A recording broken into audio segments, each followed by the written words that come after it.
যেন মুমিন মানেই হলো আল্লাহকে ভালোবাসা, নাই তো আযাবের অপেক্ষা করতে হবে।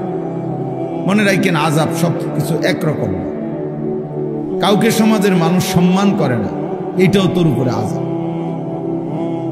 ভালোবাসার নজরে মানুষ তাকে দেখে না, দেখলে কয় তারে দেখলে ফুটটা করার মতো মনে হয়, দেখছো তুই তারে দেখলে জুয়ারির মতো মনে হয়, তারে দেখলে মনে হয় মাতাল তার সিরা।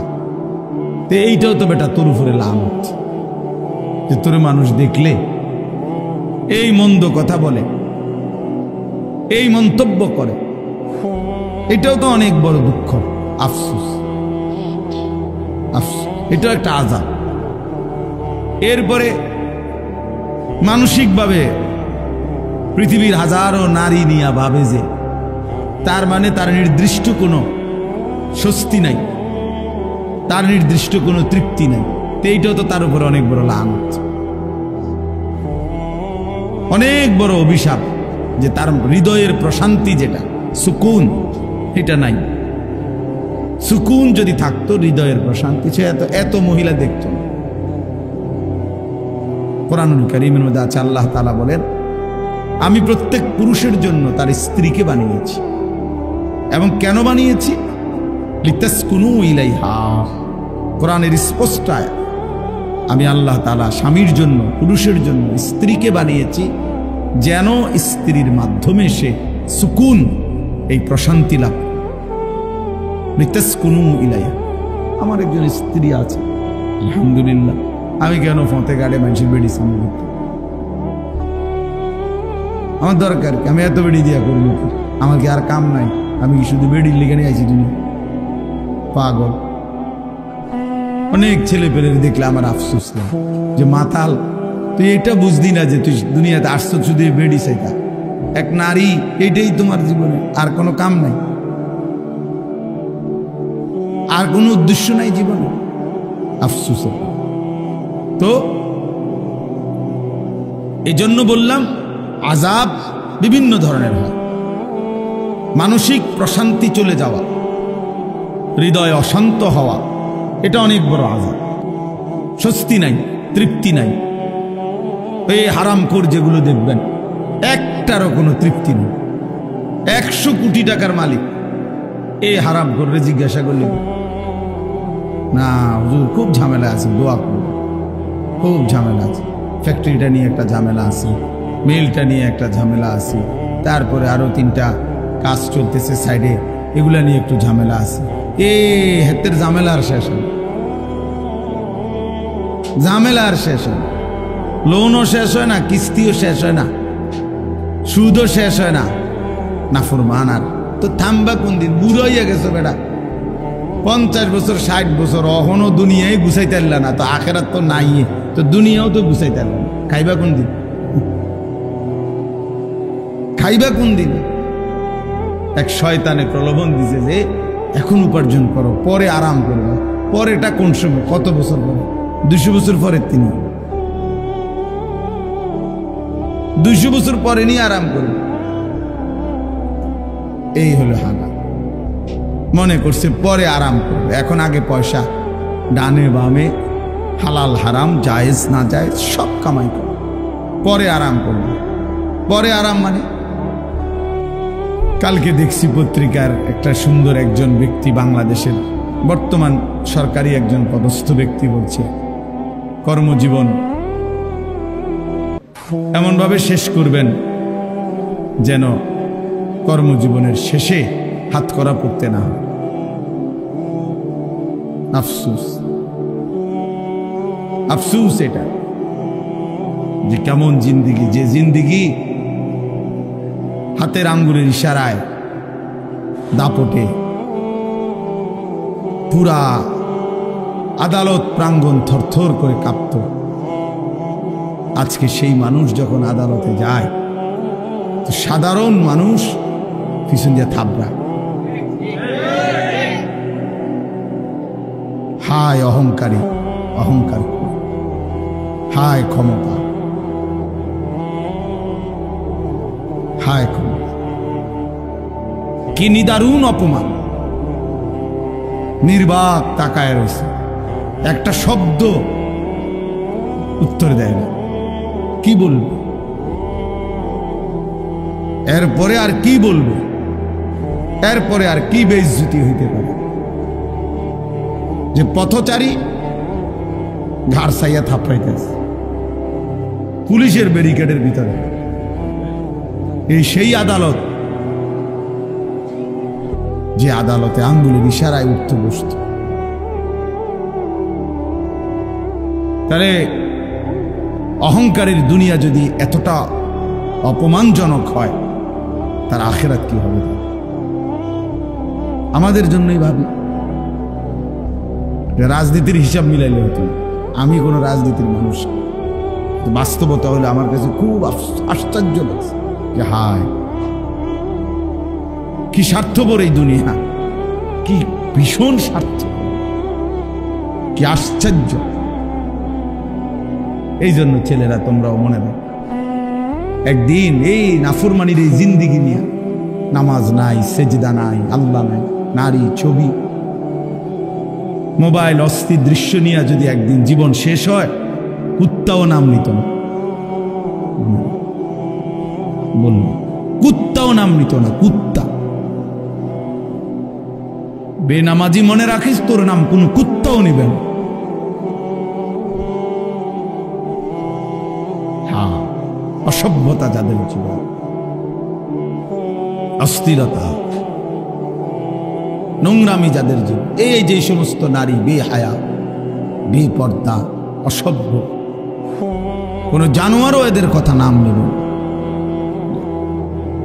আজকে সারা বাংলাদেশ আমরা সোহরাওয়ার্দী উদ্যানে হেফাজতে ইসলামের উদ্যোগে মহাসমাবেশ ওই নারীদেরকে থুতু মারছে, যে নারীরা নারীর অধিকারের নামে মানবতার চূড়ান্ত, নারীদের চূড়ান্ত বেইজ্জতি করছে।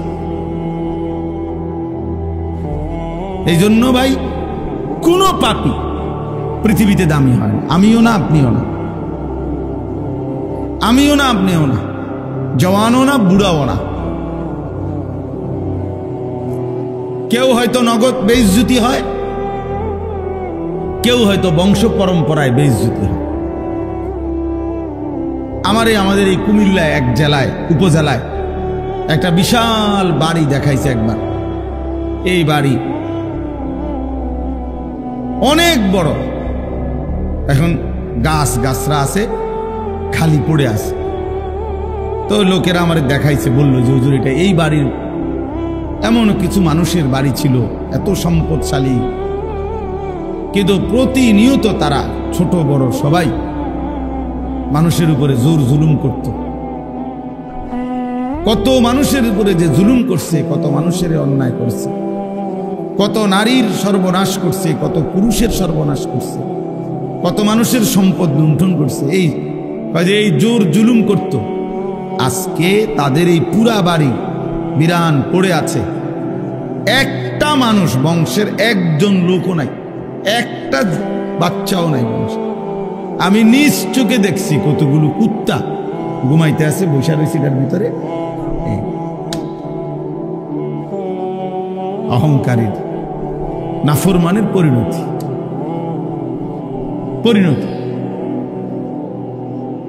এই জন্য প্রিয় ভাই, আমরা কয়জন, যে কয়জনে আসছি, শুনলাম, বুঝতে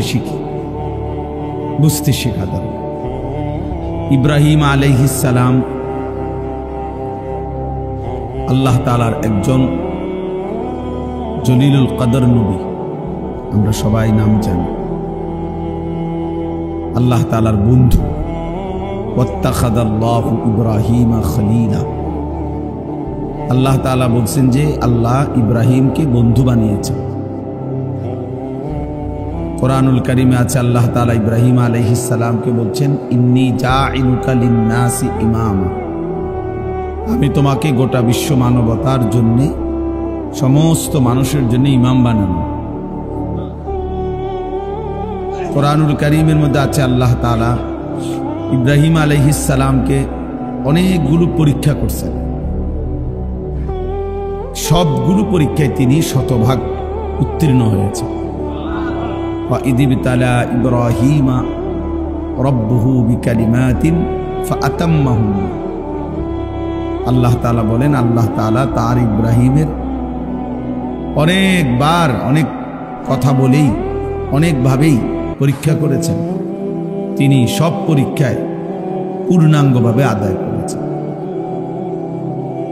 ইব্রাহিম আলাইহিস সালাম অনেক দিক থেকে ওনার অনেক বৈশিষ্ট্য। কোরআনুল কারীমের মধ্যে আল্লাহ তাআলা ইব্রাহিম আলাইহিস সালামের ব্যাপারে বলছেন, হুয়া সাম্মাকুমুল মুসলিমিন, তিনি তোমাদেরকে মুসলিম নামে নামকরণ করেছেন, আমাদেরকে মুসলিম নামে তিনি নাম রেখেছেন। কোরআনুল কারীমের মধ্যে আছে, আল্লাহ তাআলা বলছে ইব্রাহিম আলাইহিস সালাম কানা উম্মাতান, ইব্রাহিম আলাইহিস সালাম একজন ব্যক্তি একটা জাতি, মানে একজন ব্যক্তি একটা জাতি, অর্থাৎ এত বেশি ব্যক্তিত্ব প্রভাব, এত বেশি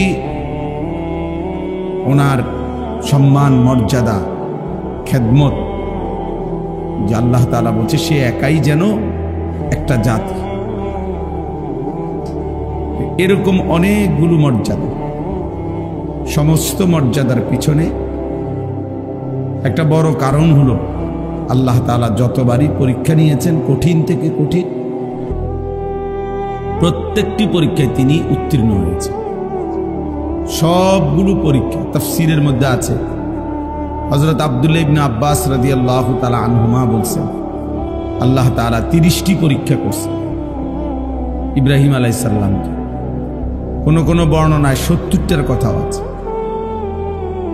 তো এই 30টা পরীক্ষা হোক আর 70টা পরীক্ষা হোক, সবগুলো পরীক্ষার মধ্যে মূল বক্তব্য ছিল একটা জিনিস, সেটা হলো আল্লাহ তাআলা বারবার দেখতে চেয়েছেন যে ইব্রাহিম সর্বোচ্চ ভালোবাসা আল্লাহকেই ভালোবাসে না মাখলুক অন্য কিছু। এই মূলত পরীক্ষা সবগুলো, আগুনের কুণ্ডলী বলেন, নমরুদের মুখোমুখি বলেন, আর সন্তানকে জবাই করা বলেন, এবং আরো যা সবগুলো পরীক্ষাতে আল্লাহ তাআলা বারবার চেয়েছেন ইব্রাহিমের কলিজা জুড়ে আল্লাহর ভালোবাসা সর্বোচ্চ কিনা। তাফসীরের মধ্যে আছে, সর্বপ্রথম খতনা, আমরা যে পুরুষ খতনা করায়, এটা আল্লাহ তাআলা ইব্রাহিম আলাইহিস সালামকে আদেশ করছে। বয়সকালে ইব্রাহিম আলাইহিস সালাম নিজের খতনা নিজে করাইছে, আল্লাহর হুকুম মেনে নিছে। সর্বপ্রথম চুল দাড়ি সাদা হয়েছে ইব্রাহিম আলাইহিস সালাম, অর্থাৎ এর আগে মানুষের চুল দাড়ি সাদা হতো না, কালোই থাকতো মৃত্যু পর্যন্ত, বুড়া হইল। এটার জন্য অনেক বিদ্রুপ কওমের সহ্য করতে হয়েছে ওনাকে। সবাই বলছে ধর্মান্তরিত হওয়ার কারণে, বাপদাদার ধর্ম ছেড়ে দেওয়ার কারণে এমন হয়েছে, কিন্তু তিনি আল্লাহ তাআলার ভালোবাসায় সেটা গ্রহণ করে নিয়েছেন। ছোটবেলায় ওনার আব্বা মা মূর্তি পূজা করত, মূর্তি পূজা করতো না শুধু, ওনার আব্বা মূর্তি বিক্রি করত বানাইয়া। তাহলে মূর্তি বিক্রেতার ঘরে জন্ম নিয়েও আপন মা বাবাকে একবারে প্রথম থেকেই তিনি মূর্তির বিরোধিতা করছেন, তাওহীদের দাওয়াত দিয়েছেন। এটা অনেক বড় মহব্বত এবং হিম্মতের ব্যাপার। ইয়া আবাতি লিমা তা'বুদু মা লা ইয়াসমাউ ওয়া লা ইউবসিরু ওয়া লা ইউগনি আনকা শাইআ।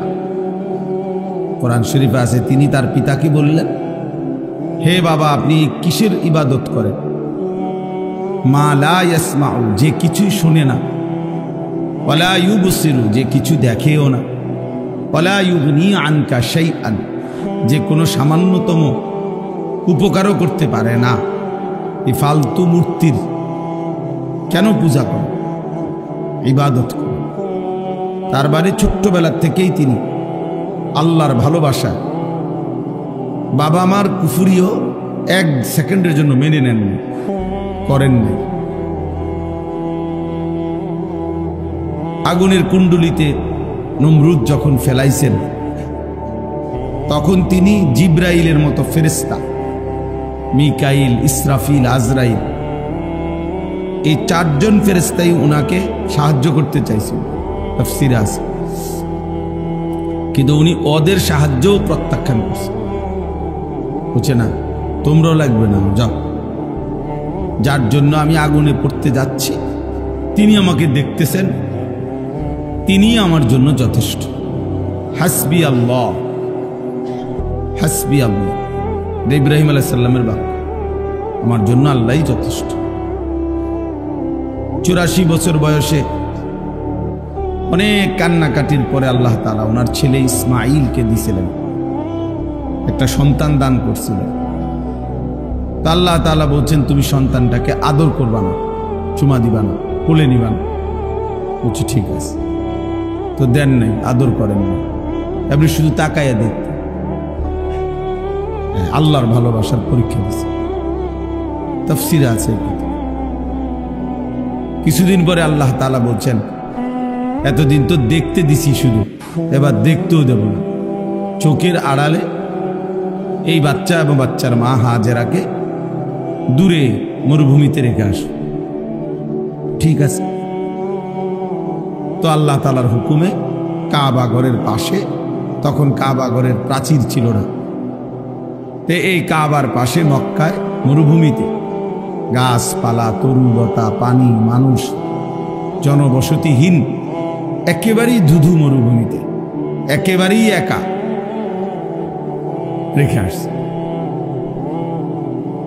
এরপরে কিছুদিন পরে আল্লাহ তাআলা বলছেন, প্রথম তো দিলাম কিন্তু দেখতে দেই নাই, কোলে নিতে দেই নাই, দেখতে দিছি।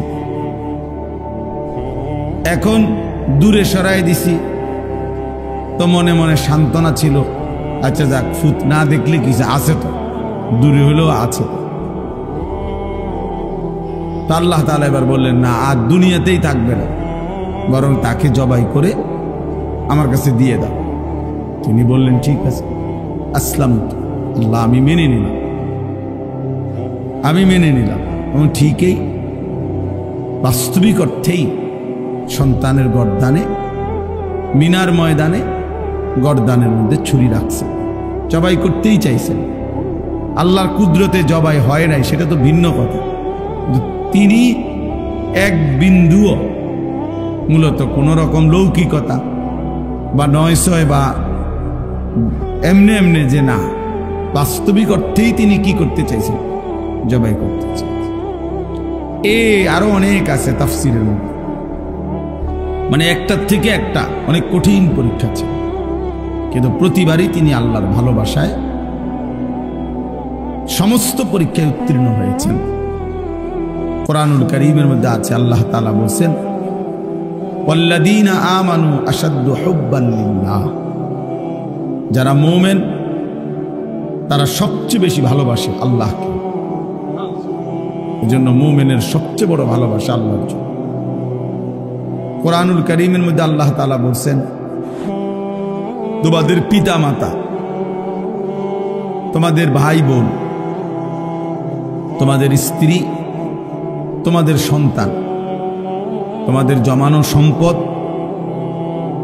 তোমাদের ঘর দুয়ার, তোমাদের পছন্দের বাহন, এই সব কিছু চাইতে যদি আল্লাহ এবং তার রাসূল এবং আল্লাহর রাস্তায় জিহাদ, আল্লাহর জন্য দুশমনের মোকাবেলা করা, জান দেওয়া, এই তিন জিনিস যদি প্রিয় না হয়, সবচেয়ে প্রিয় না হয়, আল্লাহর ভালোবাসা, আহাব্বা ইলাইকুম মিনাল্লাহি ওয়া রাসূলিহি ওয়া জিহাদিন ফি সাবিলি ফাতারাব্বাসু, তাহলে অপেক্ষা করো, হাত্তা ইয়াতি আল্লাহু বিআমরি, অল্প সময়ই আল্লাহর ফয়সালা আসবে, মানে আযাব আসবে।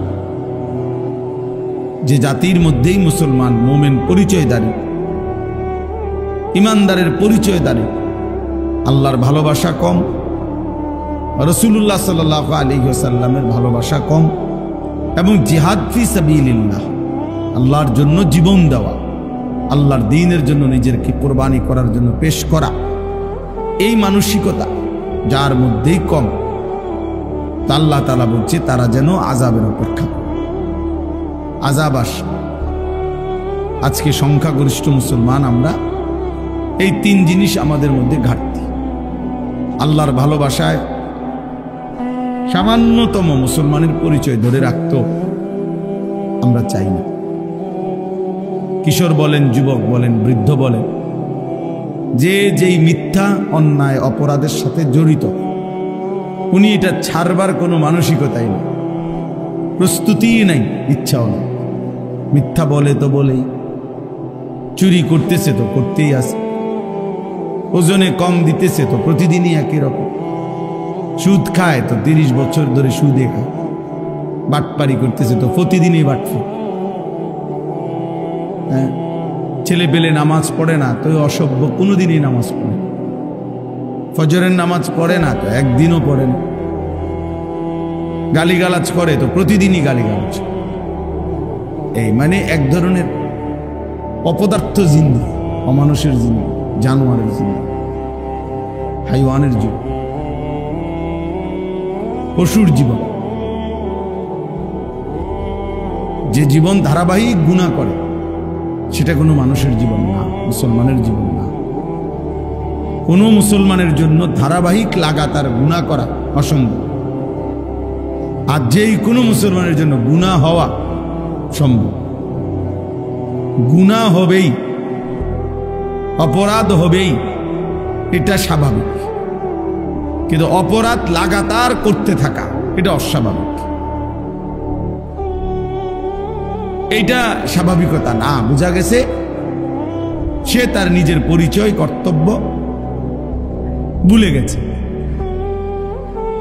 প্রত্যেক দিন একই রকম পাপ, এটা হতেই পারে না মুসলমানদের দ্বারা, মানুষের দ্বারা। হুচট খাইতে পারে কেউ, নিয়ম হইলেও কেউ চলার পথে জীবনে হুচট খাইতে পারে, পিছলা খাইতে পারে, কখনো সখনো কারো কোনো কাজে ভুল হইতে পারে, ব্যর্থতা হইতে পারে, লস হইতে পারে। কিন্তু যে কোনো দুনিয়ার ব্যবসায়ীও এটা বুঝবে যে কেউ লাগাতার 30 বছর প্রতিদিন লস খায় না। কেউ 30 বছর বাড়ির রাস্তা দিয়া বাজারে যায়, প্রত্যেক দিনে আচার খায়, এমন হয় না। এটা আহাম্মকি কথা, এটা কেউ শুনলে বিশ্বাস করবে না। একদিন পিছলা খাইছে তো 2 দিন 3 দিন সে সতর্ক হয়ে যায়, যেখানে একটু জায়গাটা একটু পিছলা, একটু সতর্ক হয়ে হাঁটতে হবে। তাইলে এটা খুব জরুরি বিষয়। আল্লাহ তাআলার ভালোবাসা, রাসূলুল্লাহ সাল্লাল্লাহু আলাইহি ওয়াসাল্লামের ভালোবাসা, আল্লাহর রাস্তায় জিহাদের প্রতি ভালোবাসা। আমাদের নওজোয়ান ছেলেরা যদি এতটুকু বুঝতো, আল্লাহর জন্য জীবন দেওয়া, আল্লাহর দ্বীনের জন্য সর্বোচ্চ ত্যাগ স্বীকার করা, তাহলে ইসলাম আরো অনেক আগাইত, দুশ্মন আরো বেশি ভয় পাইত। কিন্তু ছেলে পেলেদের চেহারা সুরত দেখলে ইবলিসও হাসে। ছেলে মেয়েদের চলাফেরা দেখলে শয়তানও হাসে। শয়তানও বলবে যে আমিও তো এত শয়তানি জানি না, এত বিচিত্র চুল, এত বিচিত্র শয়তানি, দুষ্টামি, গুনাহ, অশ্লীলতা, অসভ্যতা।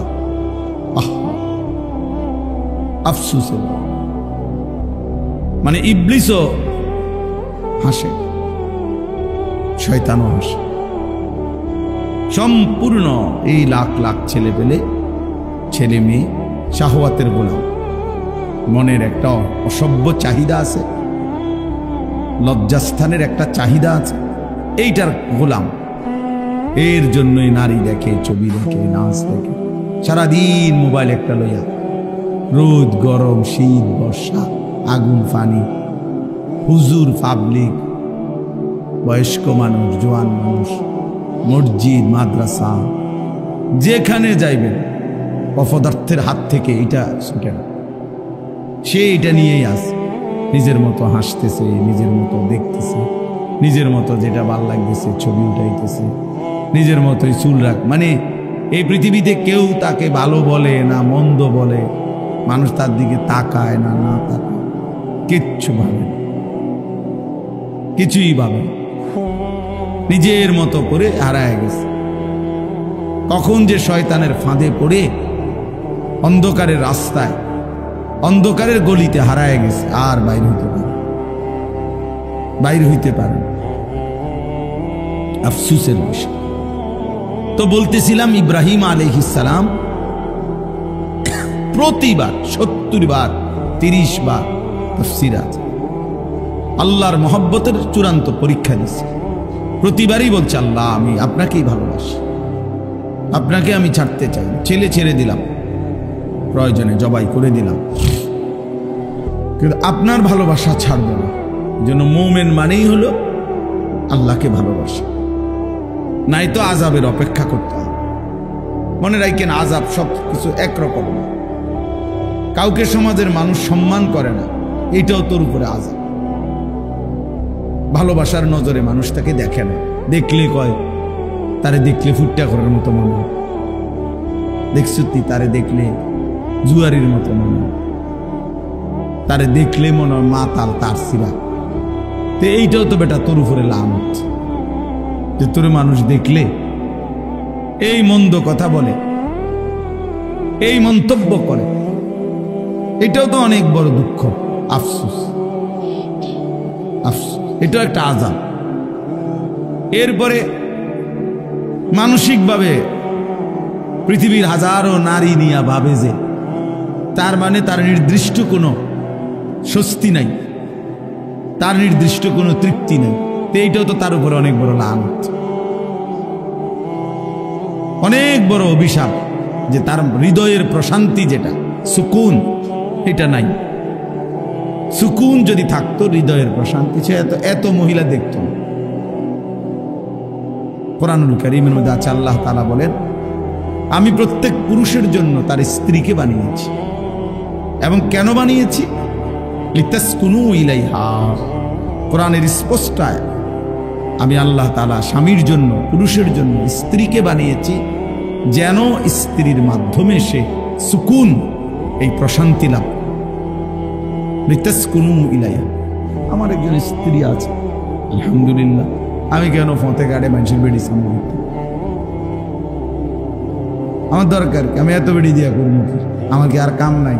আমি কি শুধু বেড়ির লেগে নিয়ে আইছি? তুমি পাগল। অনেক ছেলে পেলে দেখলে আমার আফসোস লাগে, যে মাতাল, তুই এটা বুঝদি না যে তুই দুনিয়াতে আসছো শুধু বেড়ি চাইতা। এক নারী, এটাই তোমার জীবনে, আর কোনো কাম নাই, আর কোনো উদ্দেশ্য নাই জীবনে। আফসোস। তো এই জন্য বললাম, আযাব বিভিন্ন ধরনের হয়। মানসিক প্রশান্তি চলে যাওয়া, হৃদয় অশান্ত হওয়া, এটা অনেক বড় আযাব। স্বস্তি নাই, তৃপ্তি নাই। এই হারামখোর যেগুলো দেখবেন, একটারও কোনো তৃপ্তি নেই। 100 কোটি টাকার মালিক, এই হারামখোররে জিজ্ঞাসা করলে, না হুজুর খুব ঝামেলা আছে, দোয়া করুন, খুব ঝামেলা আছে, ফ্যাক্টরিটা নিয়ে একটা ঝামেলা আছে, মেলটা নিয়ে একটা ঝামেলা আছে, তারপরে আরো 3টা কাজ চলতেছে সাইডে, এগুলা নিয়ে একটু ঝামেলা আছে। হেতের ঝামেলা আর শেষ হয়, ঝামেলা আর শেষ হয়। লোনও শেষ হয় না, কিস্তিও শেষ হয় না, সুদও শেষ হয় না, নাফরমান। আর তো থামবা কোন দিন? বুড়ো হইয়া গেছো বেটা, 50 বছর 60 বছর, অহনো দুনিয়ায় গুছাইতে পারলা না, তো আখেরাত তো নাই, তো দুনিয়াও তো গুছাইতে পারলা না। খাইবা কোন দিন? খাইবা কোন দিন? এক শয়তানে প্রলোভন দিছে যে এখন উপার্জন করো, পরে আরাম করবা। পরেটা কোন সময়? কত বছর পরে? 200 বছর পরে। তিনি 200 বছর পরে নিয়ে আরাম করবে। এই হলো হারাম। মনে করছে পরে আরাম করবে, এখন আগে পয়সা, ডানে বামে হালাল হারাম, জায়েজ না জায়েজ সব কামাই করবে, পরে আরাম করবে। পরে আরাম মানে, কালকে দেখছি পত্রিকার একটা সুন্দর একজন ব্যক্তি, বাংলাদেশের বর্তমান সরকারি একজন পদস্থ ব্যক্তি বলছে, কর্মজীবন এমনভাবে শেষ করবেন যেন কর্মজীবনের শেষে হাতকড়া পড়তে না হয়। আফসোস, আফসোস এটা যে কেমন জিন্দিগি, যে জিন্দিগি হাতের আঙ্গুলের ইশারায় দাপটে পুরা আদালত প্রাঙ্গণ থরথর করে কাঁপত। আজকে সেই মানুষ যখন আদালতে যায় তো সাধারণ মানুষ পিছন দিয়ে থাবড়ায়। হায় অহংকারী, অহংকার, হায় ক্ষমতা, হায় ক্ষমতা, কি নিদারুণ অপমান। নির্বাক তাকায় রয়েছে, একটা শব্দ উত্তর দেয় না। কি বলবে এরপরে? আর কি বলবে এরপরে? আর কি বেইজ্জতি হইতে পারে যে পথচারী ঘাড় সাইয়া থাপড়াইতেছে পুলিশের ব্যারিকেডের ভিতরে? এই সেই আদালত যে আদালতে আঙ্গুলের ইশারায় উঠতে বসত। তাহলে অহংকারের দুনিয়া যদি এতটা অপমানজনক হয়, তার আখিরাত কি হবে? আমাদের জন্যই ভাবি, রাজনীতির হিসাব মিলাইলে হতো। আমি কোনো রাজনীতির মানুষ, বাস্তবতা হলে আমার কাছে খুব আশ্চর্য লাগছে যে হায় কি স্বার্থপর এই দুনিয়া, কি ভীষণ স্বার্থ, কি আশ্চর্য। এই জন্য ছেলেরা তোমরাও মনে রাখো, একদিন এই নাফরমানির এই জিন্দিগি নিয়ে, নামাজ নাই, সেজদা নাই, আল্লাহ নাই, নারী, ছবি, মোবাইল, অস্থির দৃশ্য নিয়ে যদি একদিন জীবন শেষ হয়, কুত্তাও নাম নিত না। বলুন, কুত্তাও নাম নিত না। কুত্তা বেনামাজি মনে রাখিস, তোর নাম কোন কুত্তাও নিবে না। হ্যাঁ, অসভ্যতা যাদের ছিল, অস্থিরতা, নোংরামি যাদের জীব, এই যে সমস্ত নারী বেহায়া, বেপর্দা, অসভ্য, কোন জানোয়ারও এদের কথা নাম নেব। আজকে সারা বাংলাদেশ আমরা সোহরাওয়ার্দী উদ্যানে হেফাজতে ইসলামের উদ্যোগে মহাসমাবেশ ওই নারীদেরকে থুতু মারছে, যে নারীরা নারীর অধিকারের নামে মানবতার চূড়ান্ত, নারীদের চূড়ান্ত বেইজ্জতি করছে। এই জন্য ভাই, কোন পাপী পৃথিবীতে দামি হয় না। আমিও না, আপনিও না, আমিও না, আপনিও না, জওয়ানও না, বুড়াও না। কেউ হয়তো নগদ বেইজ্জতি হয়, কেউ হয়তো বংশ পরম্পরায় বেইজ্জতি হয়। আমাদের এই কুমিল্লায় এক জেলায়, উপজেলায় একটা বিশাল বাড়ি দেখাইছে একবার। এই বাড়ি অনেক বড়, এখন গাছরা আছে, খালি পড়ে আছে। তো লোকেরা আমার দেখাইছে, বললো যে হুজুর, এটা এই বাড়ির এমন কিছু মানুষের বাড়ি ছিল, এত সম্পদশালী, কিন্তু প্রতিনিয়ত তারা ছোট বড় সবাই মানুষের উপরে জোর জুলুম করত। কত মানুষের উপরে যে জুলুম করছে, কত মানুষের অন্যায় করছে, কত নারীর সর্বনাশ করছে, কত পুরুষের সর্বনাশ করছে, কত মানুষের সম্পদ লুণ্ঠন করছে, এই জোর জুলুম করত। আজকে তাদের এই পুরা বাড়ি বিরান পড়ে আছে, একটা মানুষ, বংশের একজন লোকও নাই, একটা বাচ্চাও নাই মানুষ। আমি নিজ চোখে দেখছি কতগুলো কুত্তা ঘুমাইতে আছে, বসে রয়েছে এটার ভিতরে। অহংকারীর, নাফরমানের পরিণতি।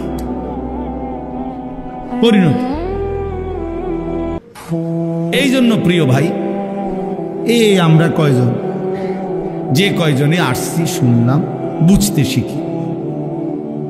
শেখা দরকার।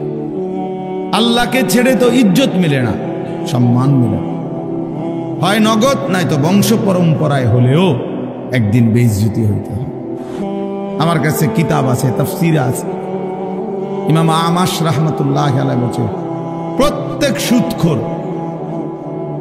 পরবর্তী 40 থেকে বছরের ব্যবধানে তার বংশধরকে, পরবর্তী প্রজন্মকে আল্লাহ বেইজ্জতি করবেই করবে এবং নিশ্চিহ্ন করে দিবে।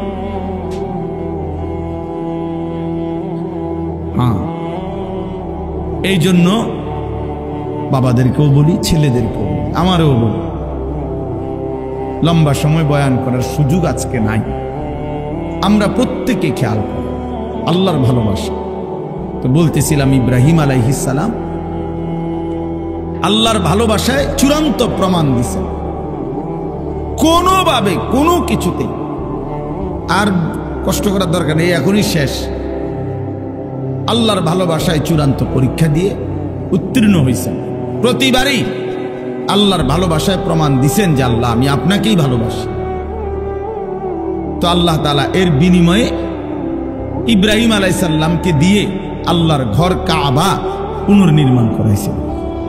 আল্লাহ বলছে, ইব্রাহিম যা, সারা জিন্দেগির এই তোমার ত্যাগ, কোরবানি, তোমার এই পরীক্ষায় আমি আল্লাহর ভালোবাসার চূড়ান্ত প্রমাণ, সারাটা জীবন তুমি যা দিয়েছ, বিনিময়ে আজ আমি তোমারে আমার ঘর কাবা, গোটা কায়নাতের হেদায়েতের মার্কাজ, বুদি আলিন নাস, বিশ্ব মানবতার হেদায়েতের জন্য আমি আল্লাহ তাআলা যে ঘর বানিয়েছি, সেই ঘর আমি নূহ নবীর তুফানের সময় প্রাচীর তুলে নিয়েছিলাম, ছিল না এতদিন, এখন তোমার মাধ্যমে আমি সেই ঘর পুনরায় নির্মাণ করলাম।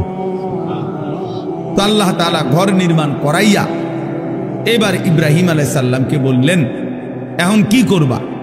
তা আল্লাহ তাআলা বললেন, ওয়াআদ্দিন ফিন নাসি বিল হজ, সারা পৃথিবীর আমার বান্দাদেরকে আমার এই ঘরের উদ্দেশ্যে, কাবা ঘর, এই ঘরের উদ্দেশ্যে হজ আদায় করার জন্য ঘোষণা দাও, ঘোষণা দাও।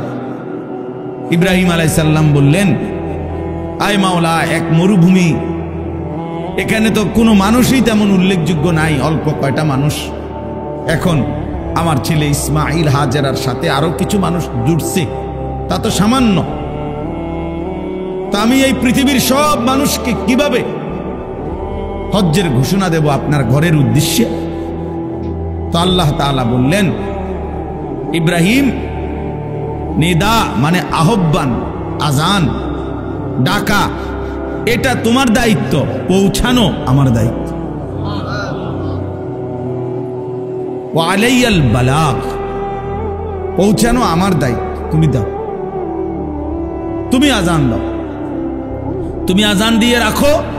এরপরে শোনো, ইয়াতুকা রিজালান ওয়া আলা কুল্লি যামিরিন ইয়াতিনা মিন কুল্লি ফাজ্জিন আমিক। তখন দেখবা আগামীর কিয়ামত পর্যন্ত কাছের মানুষগুলো পায়ে হেঁটে, আর পৃথিবীর একেবারে সর্বোচ্চ দূর দূরান্ত থেকে মানুষগুলো বাহনে চড়ে আমার এই ঘরের উদ্দেশ্যে আসবে, ঘরের উদ্দেশ্যে আসবে। ফলে যুগ যুগ ধরে আল্লাহ পাক রব্বুল আলামিন সারা পৃথিবীর শেষ প্রান্তেও যেই মুমিন থাকে, ইমানদার থাকে, আল্লাহ তাআলা তার কলবেও আল্লাহর ঘরের প্রতি এক চরম আকর্ষণ আল্লাহ দান করছে। বারবার আল্লাহ তাআলা বলছেন, এটা আমার কুদরতি আকর্ষণ, আমি আমার বান্দার কলবে, মুমিনের দিলে, পৃথিবীর যত দূরেই হোক, আমি আল্লাহ তাআলা এই হজ্জের আগ্রহ, আমার ঘর দেখার আগ্রহ, কাবার আগ্রহ আমি দিয়ে দেব, তুমি শুধু একবার ঘোষণা দিয়ে দাও। ইব্রাহিম আলাইহিস সালাম ঘোষণা দিয়েছেন। এবার যেন ইব্রাহিম আলাইহিস সালাম আল্লাহকে জিজ্ঞেস করলেন, আল্লাহ, এই হজ্জে যদি আপনার বান্দারা আসে তো কি লাভ হবে? তো আল্লাহ বলেন, লিয়াশহাদু মানাফিআ লাহুম, তারা যেন আইসাই তাদের উপকারিতা দেখে নেয়। মানে আসলেই বুঝবে রুহের কি খোরাক হইছে, আমলের মধ্যে কি বরকত হইছে, দিলের মধ্যে কি অনুভূতি জাগছে, আখেরাতের প্রেরণা জাগছে, নেক কাজের জজবা তৈরি হইছে, গুনাহ ছেড়ে দেওয়ার মতো হিম্মত তৈরি হইছে, আখেরাত এবং জান্নাতের জন্য নিজেকে প্রস্তুত করার যেই তৌফিক হয়েছে, এর চাইতে বড় উপকার আর কি হইতে পারে? এর চাইতে বড় উপকার। এই জন্য আলহামদুলিল্লাহ যুগ যুগ ধরে হজ্জের বরকতে, আল্লাহর ঘর জিয়ারতের বরকতে, মক্কা মদিনার এই সফরের বরকতে মানুষের জিন্দিগিতে বড় ধরনের কি হয়? পরিবর্তন। অনেক মানুষ আলহামদুলিল্লাহ পরিবর্তন হয়, বদলায় যায়, চেহারা, সুরত, চলাফেরা, আমল আখলাকের মধ্যে পরিবর্তন। এটা উপকার। আল্লাহ বলেন এই জন্য এমনি মুখে বলবো না, আমার বান্দা যেন নিজে এসে উপকারিতা দেখে যায়। ওয়ায়াযকুরু ইসমাল্লাহি ফি আইয়ামিন মা'লুমাতিন আলা মা রাযাকাহুম মিন বাহিমাতিল আনআম। এবং আমি আল্লাহ যে চতুষ্পদ জন্তুগুলো আমার বান্দাদের জন্য জবাই করার, কোরবানি করার জন্য হালাল করেছি, সেই প্রাণীগুলো যখন জবাই করবে নির্ধারিত দিনে 10, 11, 12 জিলহজ, এই 3 দিনে, তখন যে আমি আল্লাহর জিকির এই 3 দিনে পড়বে, বেশি থেকে বেশি এই জিকিরের বরকত হাসিল করার জন্য তারা যেন আমার ঘরে আসে। তাইলে আল্লাহ তাআলা বলেন, কোন বান্দা যখন আল্লাহর ঘর জিয়ারত করে, 1 নাম্বার হলো সে নিজের চোখে তার জীবনের মধ্যে অনেক উপকারিতা লক্ষ্য করে, পরিবর্তন লক্ষ্য করে। আরেক হলো হজ্জের এই সময়গুলো একই সাথে কোরবানিরও সময়। হজের যেই 5 দিন, এর মধ্যেই মাঝখানে 3 দিন হলো কোরবানিরও 3 দিন। তাহলে হজ্জের 5 দিনের অন্তর্ভুক্ত এই কোরবানির 3 দিনে সব মিলাইয়া হাজার হাজার বার, লক্ষ লক্ষ বার আল্লাহর জিকির করার তৌফিক হয়। লব্বাইক আল্লাহুম্মা লব্বাইক, লব্বাইক লা শারীকা লাক লব্বাইক, ইন্নাল হামদা ওয়ান নি'মাতা লাকা ওয়াল মুলক লা শারীকা লাক। এইটা একটানা পড়ে, এটা আল্লাহর জিকির। আমি আলহামদুলিল্লাহ মনে করেন 16 কিলোমিটার হাইটা গেছি, মিনার তাবু থেকে আরাফা, আরাফাত থেকে মুজদালিফা, মুজদালিফা থেকে আবার মিনা, মিনা থেকে আবার মক্কা শরীফ, কাবা। গত বছরও গেছি হাইটা। এই সময় হৃদয়ের একটা আলাদা আল্লাহ জিকিরের বরকত হয় হাজার হাজার। আল্লাহর স্মরণ বান্দার জবানে মস্ক হয়ে যায়। তাওয়াফ করে বারবার, আরে আমার ছাত্র তো নাম কি? নূর মোহাম্মদ। এই আমার একজন ছাত্র আছে, আমি খুব সময় কোন সালে যেন 2018 সালে খুব সময় মনে হয় না কি জানি। তো আমি যখন হজে গেছি, ও আমার সাথে দেখা করতে আসছে কাবা করে, ও জিদ্দা থাকতো। তো আইসা আমারে বলতেছে, আমি তাওয়াফ করে বসছি মাতাফে। তো বলতে, হুজুর আপনি চলেন না একটু বাইরন, আপনার একটু নাস্তা করামু। আমি বলছি না, আমার তো আরো 10টা তাওয়াফ পুরামু, তো তুই বয়, আমি একটু পরে বাইরে। তো আমাদের সাথে একজন কইতেছে, কয়টা তাওয়াফ? এবারে বললো যে 10টা তাওয়াফ। 10টা তাওয়াফ মানে 70 চক্কর, 7 চক্করে 1 তাওয়াফ। তো আমি অনেক আগে, একটু আগের থেকে শুরু করছি, টানা একটু পর পর জিরায় জিরাইয়া নিয়ত করছিলাম 10 তাওয়াফ করব। তো ওই সময় এটা দেখছি যে ভালোবাসা, মহব্বত, আল্লাহর ঘর জিয়ারতের বরকতে এত বেশি পরিমাণ আল্লাহর জিকির নসিব হয়, যেটা অন্য সময় হয় না। এইটাই আল্লাহ বলছেন যে আমার ঘরের হজ করতে আসতে বলো, ঘোষণা দাও, আমি আল্লাহই পৃথিবীর শেষ প্রান্ত থেকে আমার বান্দাদেরকে আনবো, আর এনে আসলে তারা নিজের চোখেই উপকার দেখবে নিজের জীবনে। আর আমি আল্লাহ তাআলার জিকির হজ্জের দিনগুলোতে, কোরবানির দিনগুলোতে বেশি বেশি আমি আল্লাহ তাআলার জিকির করব, এরই মাঝখানে কোরবানিও করবে। এজন্য তাফসীরের মধ্যে আছে কোরবানির মধ্যে মূল মাকসাদ কি? আল্লাহর জিকির। কোরবানির মেন প্রাণটা কি? প্রাণীটা না, কোরবানির মেন মর্ম, হাকিকত, নিগুড় তথ্য হইল এই কোরবানির প্রাণী জবাই করবার সময় যে আল্লাহর নাম কয়, বিসমিল্লাহ আল্লাহু আকবার বলে, এই যে আল্লাহর নাম নেয়, সবাই চিৎকার দেয়, এইটা যে বলে আল্লাহর নাম নেয়, এইটাই আল্লাহ তাআলা চায়। এইটা মূল মাকসাদ, মূল মাকসাদ। এই জন্য চলেন, কথা শেষ।